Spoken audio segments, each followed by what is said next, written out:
नमस्कार, मी गंगाधर कदम. आपला किनवट न्यूजमध्ये आपणा सर्वांचं हार्दिक स्वागत. आपण पाहत आहात किनवट परिसरातील बातमी. हिंगोली लोकसभा मतदारसंघात तिरंगी लढत.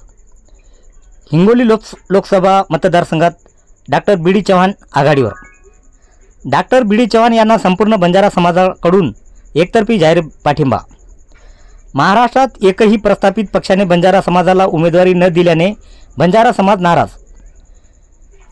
सध्या हिंगोली लोकसभा निवडणुकीची रणधुमाळी सुरू आहे. वंचित बहुजन आघाडीचे ओबीसी नेते डॉक्टर बी डी चव्हाण व महायुतीचे बाबुराव कदम कोहळीकर व महाविकास आघाडीचे आष्टीकर पाटील यांच्यात तिरंगी लढत असून प्रत्येक पक्षाचे उमेदवार आपापल्या परीने प्रचार करीत आहेत. वंचित बहुजन आघाडीचे डॉक्टर बी डी चव्हाण प्रचारात प्रचंड आघाडी घेतली असून प्रस्थापित पक्षाला फेस आणलेला आहे.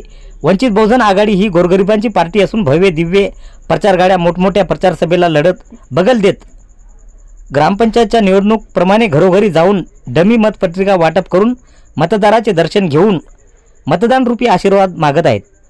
व महाराष्ट्रात प्रस्थापित पक्षाने एकही बंजारा समाजाच्या नेत्याला उमेदवारी न दिल्याने बंजारा समाजामध्ये संतापाची लाट सुरू आहे.